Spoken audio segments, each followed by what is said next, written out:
Welcome back to another episode of the Startup Therapy Podcast. This is Ryan Rutan, joined as ever by Wil Schroter, Startups.com CEO and founder. So the intention for today was to talk about how founders communicate in a crisis. Once again, we're recording this still in the grip of the COVID lockdowns. So there's a bit of a crisis going on. So probably never been a better time to talk about this.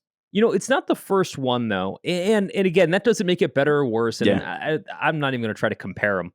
But I'll say this, and I think this is worth noting. This will essentially be the fourth time you and I have been through one of these. Yeah. Just to count them back, the first one in 9/11, I think we should just talk a little bit about what it was like responding in that crisis. Again, in 2007, 2008, of course, the financial crisis. And then just for fun, we invented another one in 2015 where we bought a company that imploded overnight. Not a global crisis, but in our world, it was significant. For sure. And you learn a lot about who your company is, who your leadership is, and really who you are in a crisis like this. And I think as each one has gone by, I think we've just learned to become less and less affected, as far as shock and awe, and more focused about, okay, I kind of know how this story ends. Let's make sure it ends better than it did last time. Right. Yeah, like so many lessons in founderdom, we know when to duck because we've already hit our head on that bar, right? It's just one of the things. Absolutely. So just quick progression, Ryan, if you don't mind, let's just kind of just go back to the last few crises and just talk about how it hit us, just in general, where our heads were at the time. Because I think what we'll do is we'll say, based on all that knowledge, based on all that experience, really, here's what we did well, and here's what other folks can do to kind of share in that experience to be able to navigate through something as gnarly as this is. Because they're all horrible and they're all crazy, and they all feel like the end of the world at the time, but the world goes on.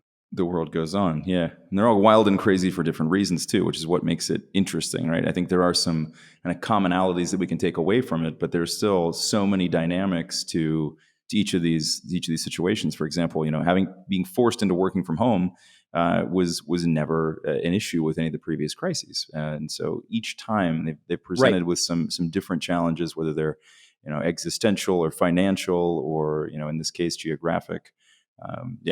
Let's dig in, man. Well, okay. So again, just to use a little bit points of reference here so folks understand kind of the world we've lived in before. Again, 9/11 was such a tremendous crisis because it shook the world at its core. It happened immediately, and it happened on live TV. Yes. Right? It was unbelievable to watch that event. I remember running into the conference room, and everyone was huddled around a TV. And like everyone else in the world, we watched the entire thing happening. I mean, just like the amount of heartbreak, the amount of just shock of what was happening was unbelievable. And, a lot of folks that will be listening to this were probably, in nursery school when this happened. Doesn't matter. The fallout from that was unbelievable. The whole world just shut down. Yes. I mean, travel, especially in the US, travel shut down, just everything all at once. And so at that time, I was running an agency, and we had $10 million a month in payroll. Yeah. Right. So this wasn't like, it was like a few people to contend with. This is massive. And so we had huge clients. And all of a sudden, within days of this thing happening, I get some calls where the client says, hey, one big project we were working on, things are a little bit weird right now. No one's traveling, what have you. Yeah. Let's just put the brakes for a second. And I'm thinking, okay, put the brakes for a second, not the end of the world.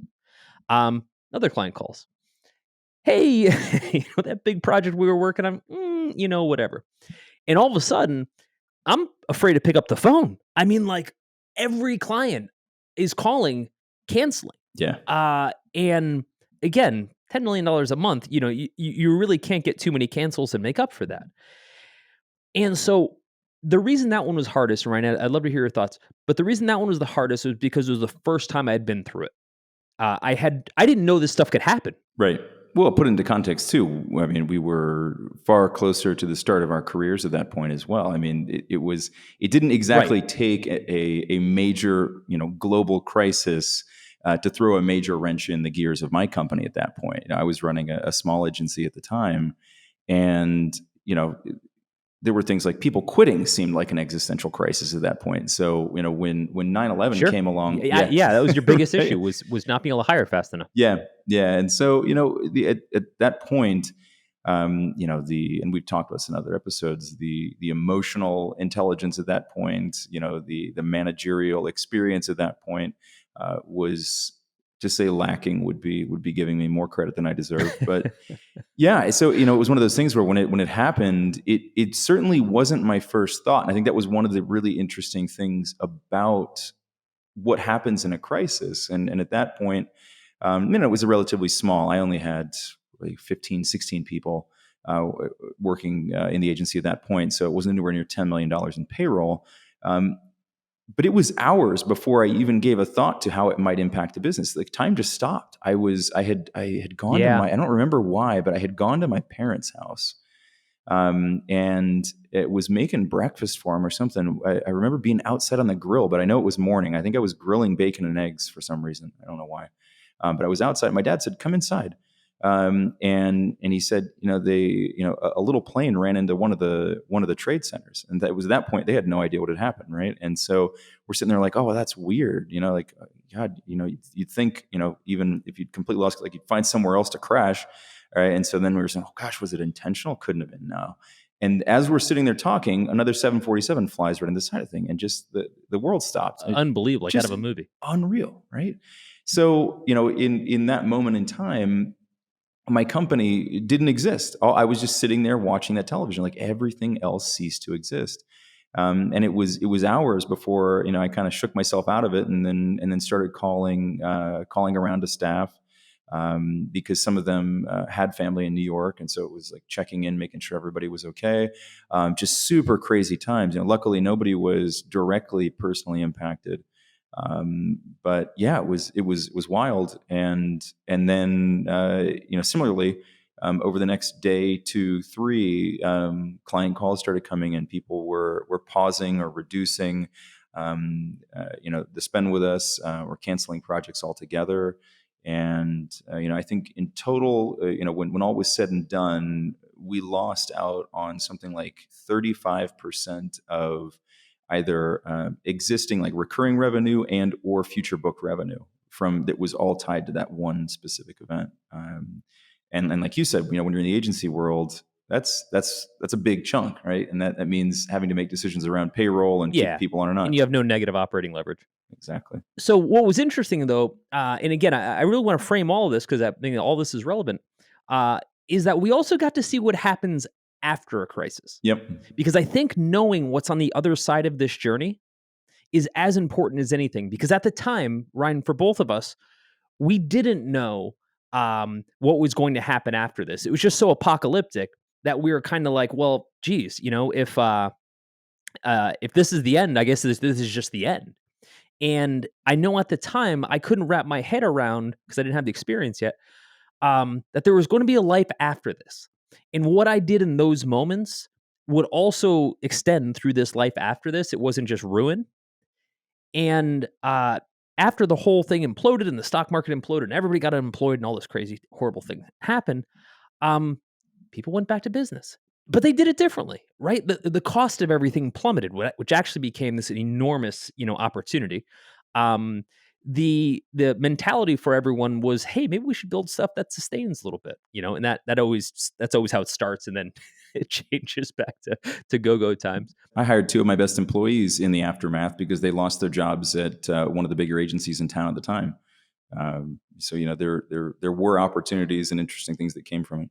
There are, and it passes. I mean, you have to remember that the world still wants to operate again, Yep. right? And even though we have a crisis and there will be another one after that, these do go in cycles. And founders who have been through this enough times understand that this is the beginning of a cycle, that we have to shift gears entirely. We have to just say, okay, I guess we're in this phase of how the business runs, and then change all of our parameters to go meet that. And then we know that we have to run like that for some period of time until we're allowed to go back to the way things were.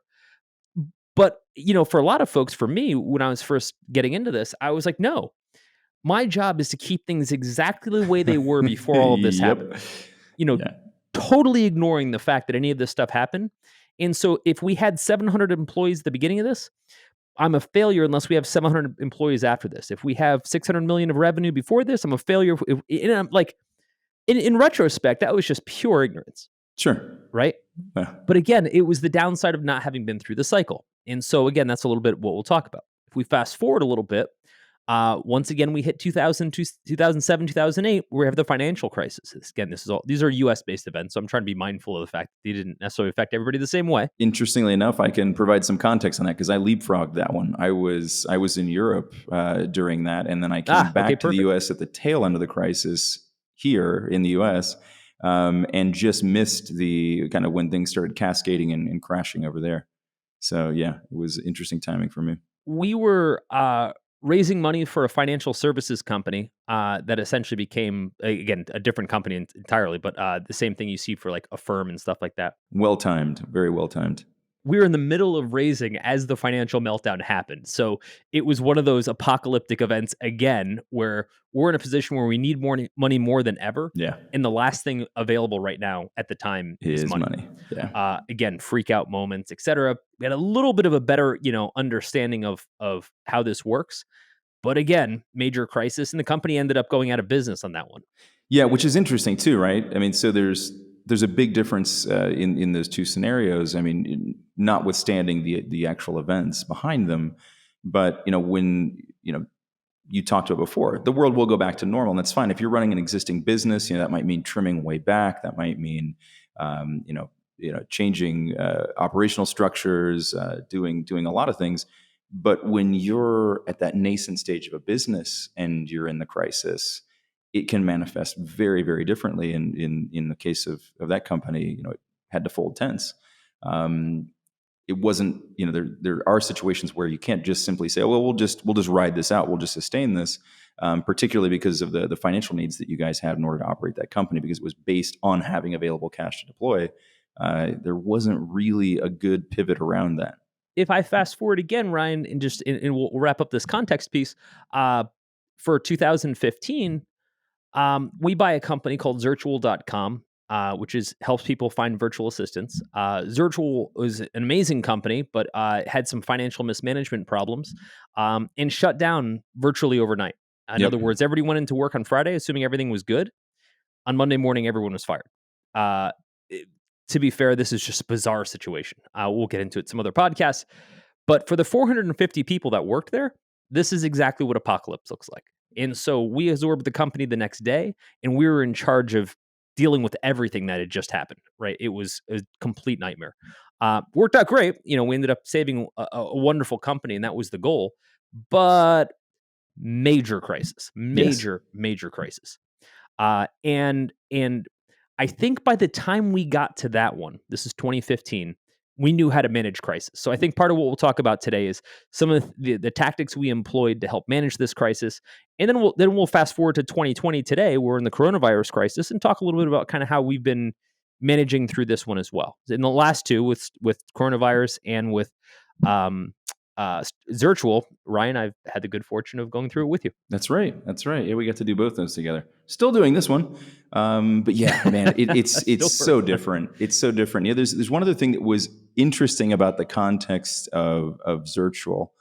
Two things really. I think one, that it was localized to that company. Now, for the people going through it, doesn't really matter, right? Because it was their whole world, right? It's crisis all the same. The other subtle difference there, and this had nothing to do with the 450 people who were in the company at the time, but for us, we got to decide whether we wanted to run into that forest fire or not. And I think, at least in my case, that gave me a different level of energy and excitement around doing it. It felt more like we got to play the hero to some extent, as opposed to being the victim of the crisis. And it's funny because fundamentally, didn't change anything. We still had to do all the same work. We still had to do all, the long nights, the early mornings, the hard decisions. The work didn't change at all. The only thing that was different was the mindset. And I think it's just a great illustration of, how you couch something, how you frame something can have a hell of a lot to do with how you feel about it. And in that case, simply by saying, hey, let's get together. Let's decide if we want to do this. We decided we wanted to do it. And then we ran into the abyss willingly. And with a hell of a lot of energy. We came out the other side with a lot less energy. And it But worked. yeah, it did. Let's talk about why it worked. Let's talk about kind of, what we learned. And given the fact that there's some crazy stuff going on right now, and there will be more in the future. So again, take this as just moment in time. Let's talk about what worked. I would say top of the stack, first things first, we've definitely settled on the best way to approach the crisis. We're talking internally focused, by the way, is to cut the bullshit. Yeah, for sure. Ryan, in the agency days back in 2001, we were in the business of spin, so to speak. Yeah. We were in the business of creating marketing messages, and Yep. everything was always great. That I think internally, our messaging was constantly trying to not cover up, but kind of put the best possible light on how things were going. And here's what's also interesting. And again, some older folks might appreciate this. The way you communicate within a company has changed dramatically, right? Back in 2001, CEOs weren't writing personal blogs out in public about how they were dealing with, mental issues, et cetera, right? Like your last day on the job back then, right? I'm shaking my head no right now just so that I can pretend I don't understand what you're saying so I don't have to admit to being an older person. I'm saying to the positive, the ability to have open discourse has changed for the better dramatically in the past 20 plus years. Yep. So we have the ability and if I may, the expectation to shoot folks straight, to really cut the bullshit. And my take on it is the moment the messaging sounds suspect, it sounds guarded, it sounds deliberately spun, it loses credibility, which loses its efficacy completely.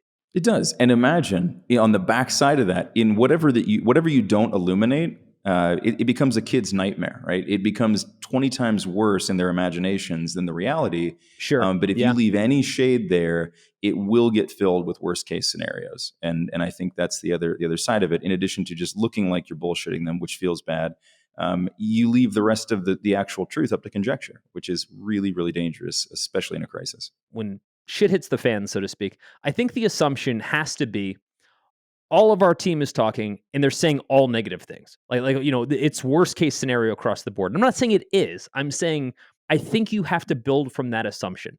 In other words, if you say, hey, we've hit this little iceberg thing and it seems like, ship's rocking a little bit, but everybody's fine. You know what I mean? Go outside, have a drink. Things are cool. There's people on the deck going, dude, we hit an iceberg, right? Like, I had a drink. It spilled all over the guy next to me before he went overboard. Yeah, no, I think the worst thing you can do is say to yourself, well, I don't want to freak everybody out. So let's create this kind of spun version of the way things are. Now, at the same time, you don't want to get on the PA and say, hey, Titanic passengers, we're all going to die. Good luck swimming home. Stay calm. It's stay calm and try to find a boat. I'm not suggesting that you have to rile everyone up, but I think in the messaging, it has to come across more raw, more honest, more empathetic than any message you've ever had before, because no messaging is going to get picked apart and read more than everything you say in a crisis. So if you have to defend it, you shouldn't be saying it. That's right. Yeah, I think if it looks like a shield to anybody that you're delivering it to, there's a big problem. The other side of that, and this is what you're talking about just a second ago, is if you also hand them a sword, which they can then just use to eviscerate you, that also doesn't help, right? So you need to be careful in how you deliver it. Again, it needs to be honest, it needs to be truthful, but you also don't want to just kind of throw things into the wind like, yep, everything's bad, this is a total shit mess, we have no idea what we're doing, might be honest, probably not the best message to deliver in a crisis. When the whole COVID thing happened, internally, we got about 200 people at startups.com. And, like everybody else, people were freaked out. Why wouldn't they be? Right? Ryan, you, me, Elliot, and a few other folks, we sat down and we said, for some of us, again, we've been through this a few times before. Step one is to circle the wagons. Step one is to circle the wagons and make sure that all our defense is as strong as it can be. That means cutting expenses that you can, et cetera. But while we're doing that, while we're strategizing, figuring that out, our staff is thinking, am I going to have a job? right? Right. Just tell me, like, don't tell me like, hey, we're looking at this or that. Just, am I going to lose my job? Right now, I know that's easier said than done.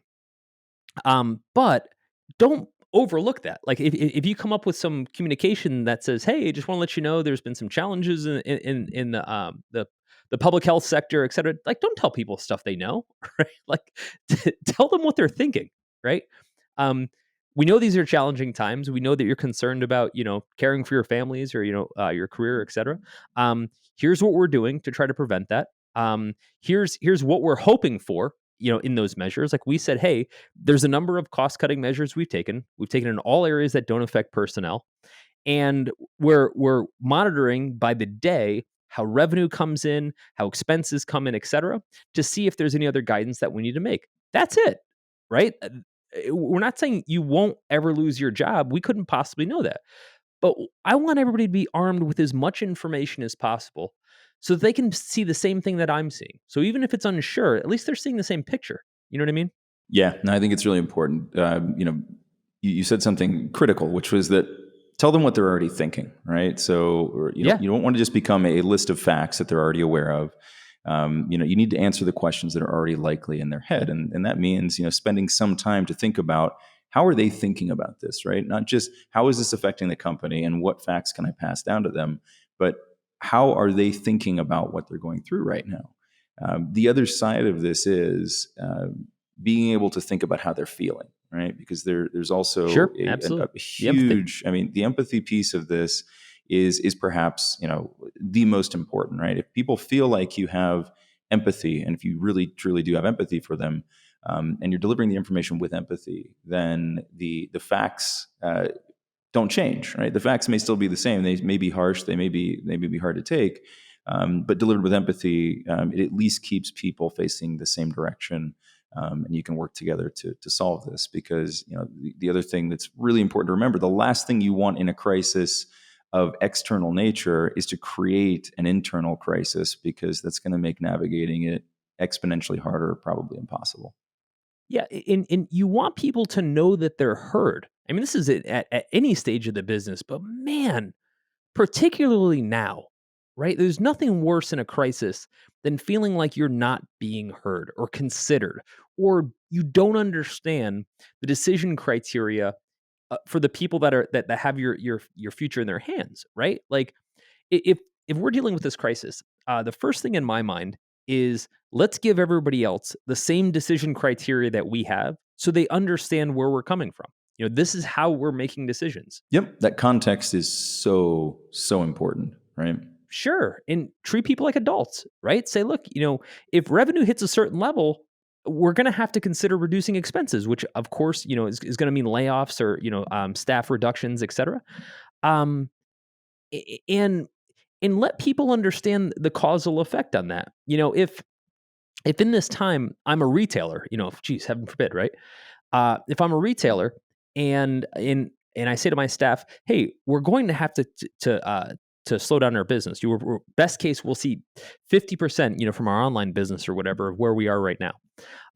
With that, we're going to have to cut costs. That's likely going to mean some of your costs as well, right? And so, but these are our only options. We can only, basically pay out as much expenses as we're getting in revenue. And so here's how we're trying to make those decisions. Different businesses are going to have different conditions of what they can and can't share, but ultimately, everything you're saying is just a bunch of words until people know exactly where they stand. Yep. And so the cut the bullshit is, what's the fastest, most plausible way we can get people on our side of the table to understand how we're developing this and make sure that they understand their concerns are part of how we're making decisions. Yeah. I mean, nobody ever likes to be told how to feel about a situation, right? So arming them with the information so that they can make their own decisions, understand where they stand in the crisis, matters more at a time like this than any other. In our case, and like you said, there are differences in what can and can't be shared depending on the type of company, whether it's public, privately held, even just the internal company culture. one of the things that I think went really well in our communication was not just letting people know that, if we get to this point, we're going to have to cut costs. We got specific about what kind of things we were going to do to play defense before that, right? Like, here are some costs that we know we can cut that won't impact any of you, and we're doing all of those things first. So at least they all know that we're taking every possible step we can to defend any human cost first, right? And now I sound like I'm talking in war terms, but it is a bit like that, right? And so we're willing to give up some positions in order to maintain our people, and that's okay. And I think it's really important that they understand that. The other thing that was great about kind of drawing the lines in the sand was it made it easier for subsequent communications. Right, that first message that you sent out to the rest of the group, where we sort of set out some parameters for here's where we are.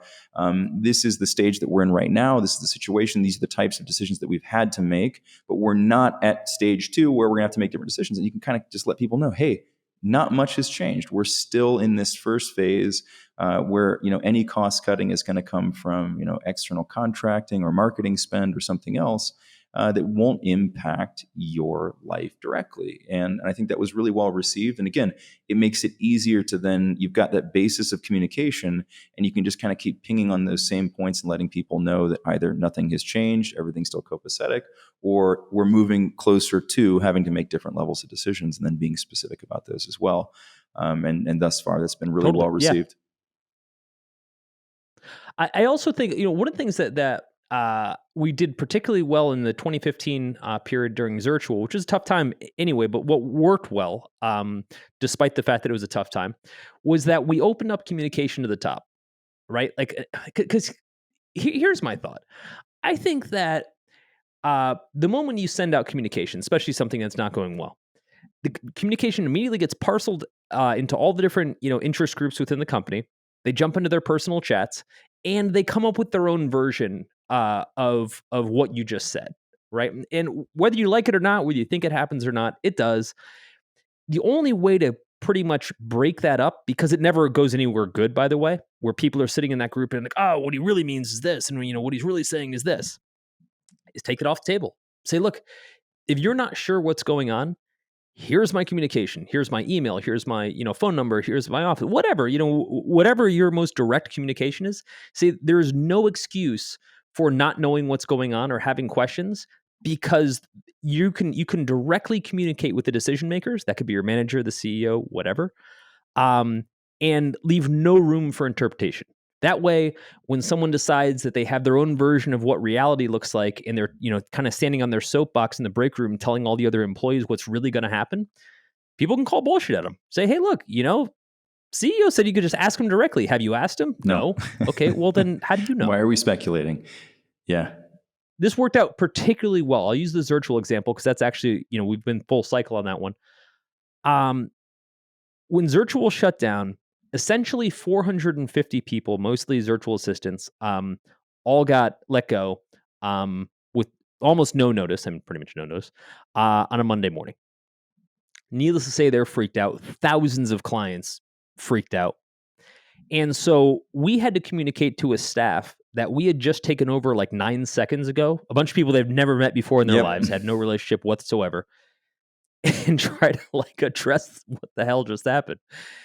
And so one of the things that worked particularly well was we sent out communications to all the folks, to all the employees, and we said, look, if you're not sure, what's happening, or if you're not sure where things stand or where our heads are at, here's our personal communication. Just ask. Again, we know you don't know us from Adam. Like, we understand that. We appreciate what you're going through right now. You don't have to guess. You don't have to guess what's happening up at the top and create these conspiracy theories. Just ask. And if you're not asking, then that part's on you. Again, and I don't want to pass the blame, but I want people to share the responsibility of making sure that they get the right communication.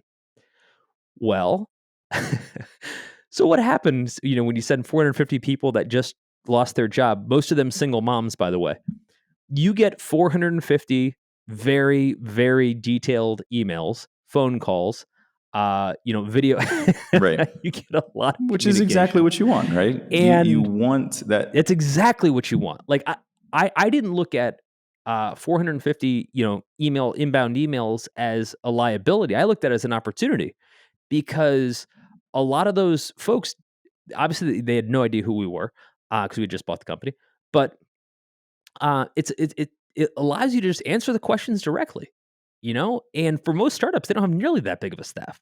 If you have 28 people and you can't communicate with them all directly, the problem isn't the number of people you have. Yeah. Well, what's interesting there, though, and I think that you do have to be careful of that, even if it's possible. So even if you have a company of 28, I've seen this go poorly.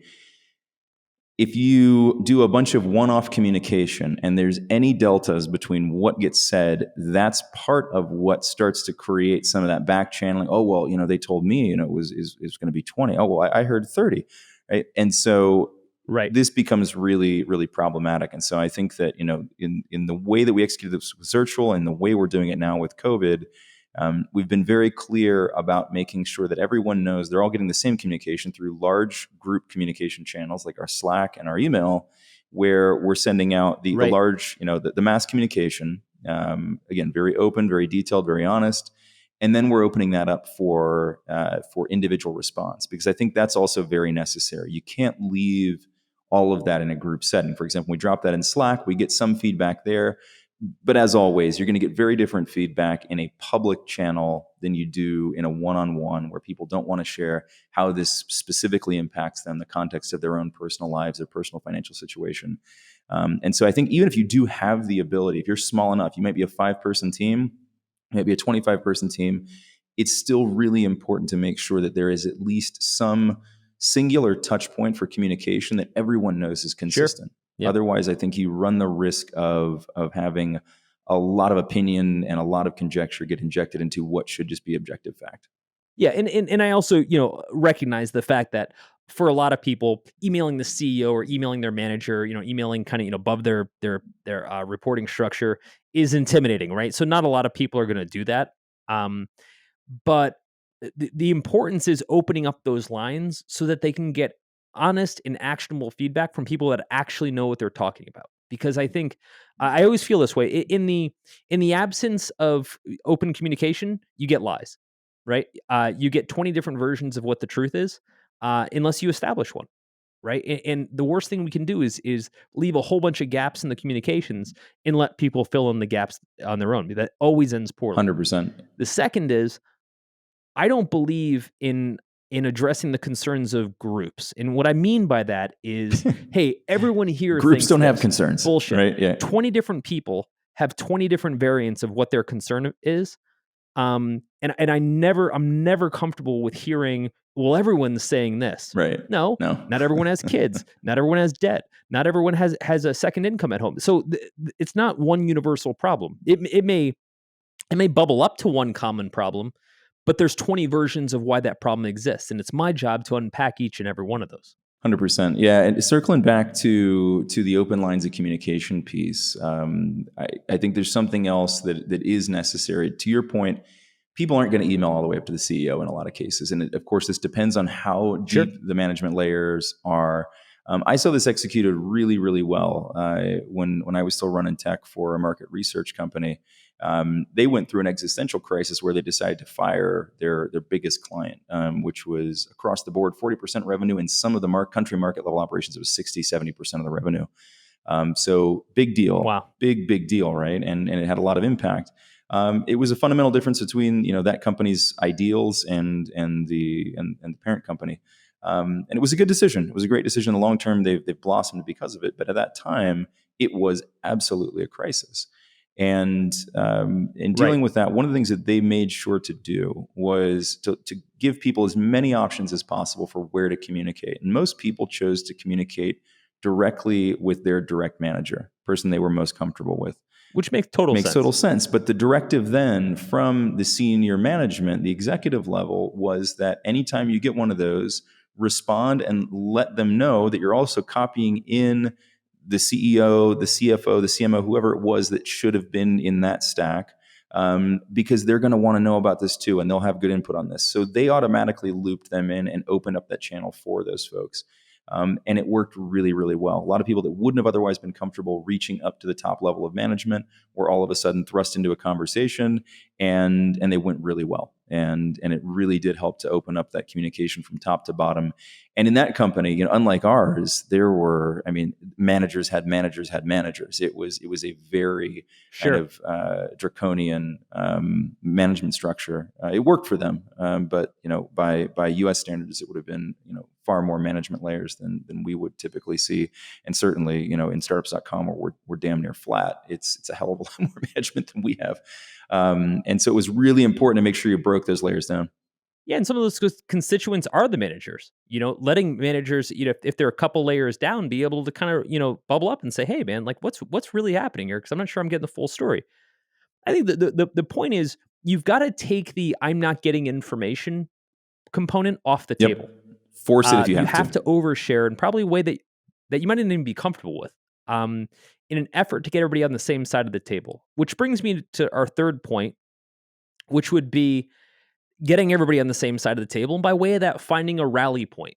I think that if you're the general and you're commanding this army and you're getting shelled, if all you keep talking about is the fact that you're getting shelled, it's kind of game over for you. Yep. It doesn't end well, right?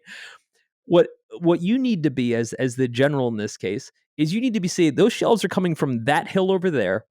We need to go charge that hill and take that over, right? Like you need to create a focal point, no matter how dire the situation is, to say survival comes from this objective. Everyone focus on this objective. And we may not get there, right? Survival may be, look, guys, we can't hit less than 50% in sales. If we hit less than 50% in sales, it's going to be game Yep. over, right? And maybe we don't get there. But what a colossal failure on behalf of management if we don't illustrate exactly what that rally point is, what each person in the organization can do to get to that rally point, and most importantly, the progress by day, by the way. Hey, end of today, here's what we got done. That's right. Shout outs to this Yep. person, this person, and this person. Goal is now still this. Everyone keep charging. Yep. We're one hedgerow closer. Yeah. Yeah, I mean, this is wartime type management. This isn't the same as we were doing a week prior to the crisis, right? Everything has to change. This is a completely different level of communications, of focus, of management and determination. And I mean, you tell me, but we were very specific about what folks needed to do when things went sideways. And I think folks really appreciated it. Yeah, I think making sure that you do explain that there will be changes, right, and there are consequences to the changes. But here are the marching orders. Here's what we need to do. Here's how you can put some of your destiny in your own hands and take action, right? And I think that always feels good. As you were going through that, I was thinking back again on the example that I gave earlier around how different I felt about the crisis of Zirtual because we ran into that willingly. Now, whether you run into it willingly or not, I think it was really just a question of motivation, right? It wasn't necessarily that, we chose to do it, but the motivation level going into that crisis was very different. And so I think that's the rallying point gives you something to be motivated towards, particularly if you can be as objective as possible and quantify if you can really point out, it may not be quite as simple as saying that's the hill the artillery is coming from. Let's go knock the cannon off the hill and we'll all be fine. But being able to be very objective and quantify the rallying points and saying, like, look, we need to achieve this so that this happens or so this doesn't happen. Right now, if we can maintain a 70% sales volume, everybody can keep full pay, full benefits. Nothing has to change, right? If we slip into 50, 60% range, then that's a different story, right? That's a hell of a motivation, right? And it's a clear target. They know exactly what they have to do. There are different thresholds in how specific we can be about those rallying points. We can say we need to save $20,000 and hey, we need every idea possible for people to come in. In every single case, when we've made that call, that rally, in the different situations that I've been in, I have been amazed at how many people came out of the woodwork because everyone does want to help because let's face it, all of our jobs depend on it. And said, hey, we could actually cut this one SaaS cost that we end up spending $5,000 a year. It doesn't sound like a lot. And I'm like, look, man, at which point, we're trying to cut every expense possible. Every dollar matters. Yeah, that's right. And I think right. And I also think there's some psychology in it. I think for the folks that are saying, hey, this is saving $400, I guess it's not a big deal. and they find out it is a big deal, the first thing in their mind is, hey, let me see where else I could do that. Right? Yeah, exactly. They feel If like that. 400 mattered, does 200 matter? Does another 500 matter? Yep. Look, it sort of does, and in certain organizations, depending on how big you are in your cost structure, $400 may not matter, but I think the spirit of it matters, It right? does. Even if the dollar volume isn't going to necessarily change the outcome of the business, I think getting the entire staff on our side of the table, our side being leadership, saying, "Here's what we're all dealing Yep. with. This isn't about leadership, kind of running everybody off of a cliff as lemmings. This is all of us in this together." Here's how we're thinking about the problem. Here's the decisions we're making based on that. And here's where you can help. And I think, look, if it doesn't work, it's because we all didn't make it work, not just because leadership made bad decisions. And look, in spite of all that, things may not work out. It doesn't always work out. I've had plenty of cases where it hasn't worked out. Um, but I think what we've learned, Ryan, I am, I'm proud of this experience. Is that going into the crisis, we know what to do. We know it may not, may not save us, but I feel like we've got a pretty solid playbook and approach for kind of how to navigate it. It is. The other analog here, Will, is the acquisitions that we've gone through. Right. In the first couple of those, Yeah. there was a lot more figuring out how to go through that process. What does diligence look like? What are the questions we need to Right. ask? And if you recall, like with Zirtual, by the time we'd gotten to that one, it was far easier in a lot of ways because we sort of just said like, hey, let's go figure out if we want to acquire this company. Let's get moving. We didn't have to hand out a bunch of orders. I just remember kind of everybody in the team going into action and doing the things that needed to happen. And very much the same thing with this crisis. It wasn't like we had to go around the horn and say, "Hey, do you think we should find some cost cutting measures?" People came to the table the day of, right? The day we sort of knew this was going to have a major financial impact. Everybody showed up with like, "Here's what we're thinking about cutting from our side. Here's what the impacts of that's going to be." And so it's fantastic. And I think that a big part of that goes back to this question of motivation, right? And so when we can put a motivation in people's hands that make them feel like they're having an impact, turn them into the hero instead of the victim, it makes a huge difference in their ability to execute on that and the energy, the passion that goes into it. And that cannot be overlooked. It's especially at times like this, we need that extra gear, and we need people to be able to take action on their own without having to be led through everything, by hand. For example, the difference in me going to one of my direct reports and saying, "Okay, I need you to cut $1,000. Come back to me and tell me what you're cutting out," is very different than saying, "Hey, we're looking at cost cutting measures. Let me know what you think you can do on your side." Right? And if they come back with less than I need, I may have to go back to them. But if I can leave a little bit of that autonomy in their hands where they get to feel like it's their decision, they get to make the choice, and in reality, they do get to make the choice, it goes way better, right? And everybody feels better about it. You feel like you're contributing to something. Again, that focal point and being able to rally towards that as a group, but being able to know that your individual effort in all of that mattered, as opposed to just being cannon fodder or lemmings off the cliff, is a big deal. At its core, when it comes to crisis, when it comes to a point where you've got to make some tough calls and you've got a lot of people that maybe constituents in the process, what matters is you're transparent. Everyone believes that what you're saying in the direction that you're giving is the truth, and it's something that they're willing to get behind. And look, man, even if the ship goes down, and it often goes down, to be fair, I've been on one of those ships, or more than a few of those ships that have gone down. At least we're going down together, right? At least we're going down fighting, and we both believe in the outcome. I think it's like any kind of team, whether you're playing sports, you're in a military exposition, whatever. Like you're all in it together, and even if it doesn't work, so long as you're in it together on the same page, you're at least willing to give it a fight. You know what I mean? It's funny you say that, and it brought a very specific memory back. Playing youth soccer, and we lost a lot of games, but I only remember a couple of the losses. And the thing that I remember about those losses is the same in every case. Well, one of them was hugely disappointing because it was the championship in a tournament. Another one, a totally insignificant game, but the entire team was at each other's throats. Everybody was blaming everybody else for what was happening. And again, it wasn't a consequential game. It didn't really matter. And yet, what I remember about that loss was how everybody was on each other's case, at halftime, after the game, giving each other shit at the next practice. It really hurt. and it really hurt the team performance. But yeah, so and there were other times where as long as we felt like we gave it our all and everybody was together, losing together felt better. Now, I'm not suggesting you lose. Don't go and Right. shut down just to figure out if this is a good feeling. It's not. But it certainly hurts less if you maintain kind of team cohesion and everybody's on the same page. And again, if you're running towards that rally point and it still doesn't work, at least you are running. That feels better every time.